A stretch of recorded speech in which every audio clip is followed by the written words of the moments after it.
الإخوان اليوم معنا السي مصطفى غادي يعاود عليكم واحد القصص جوزهم في الحبس وجوزهم في الحياة ديالو كاملة. معنا السي مصطفى شنو غادي يقول في هذا البرنامج. خذ الراحة ديالك يا مصطفى وعبر ليا مع الراس ديالك انتينا في قناة الشعب.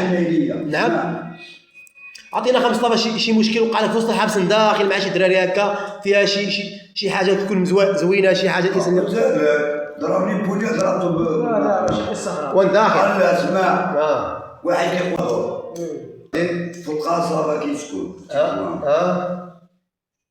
والمشكل اللي وقع معاه دابا مغني مشهور كيغني لك يا تيك لا يا ما عرفتوش ولا ما عرفت كنسمع وصافي بيه ما اسمع زيد يا تيك لا يا تيك لا علاش كيسب في العائلات عقداتك وانا نطيقها انت نطيق والله هو تيكلا نطيقها كيقول لك تيكلا ديك خيتي ولا كيفاش؟ لا تيكلا كيقول صاحبته اللي مرضاتو احنا المشكل وفنان مشهور ايوا يقدر يكون كيغني دايبي ما ساوي والو صراحة الذهيبية راهم عندهم واحد القيمة معنوية في المغرب، وراهم معروفين في المغرب في الصناعة التقليدية. راه كاين في فاس وكاين في تطوان، كاين بزاف ديال المدن المغربية فيها الصناعة التقليدية بخصوص الذهب.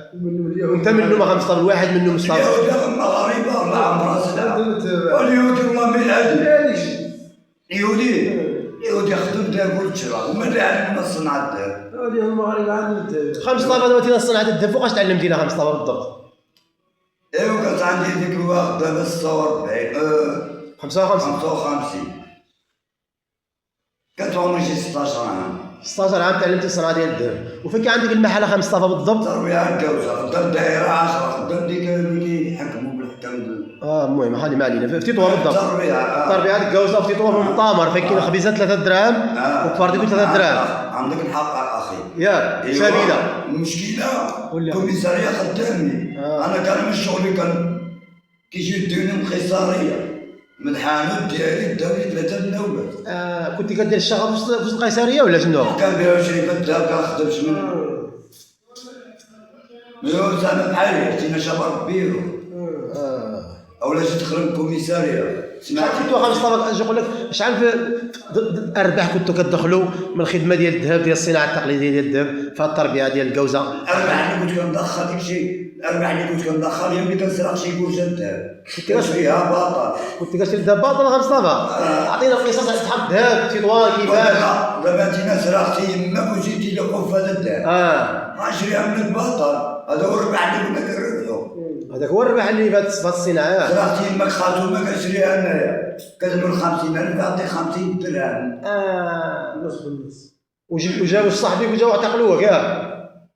والغبره كاع ما كيجيبوهم ناخذ من بليجان كيعايش والكوكو شريتها ناخذ الكوكو بالعدس ديالو بصح طنجرة الساعة بالعدس ديالها والكوشي ديالها عامرة. سمع الاخوان ديالنا السي مصطفى شرا الكوكوط ديال الطنجرة ديال الساعة عامرة داعا يماه ملبوطة في تطوان باقا كتلش فيه حلف بالله مصطفى اقسم لا اله الا الله. شحال مصطفى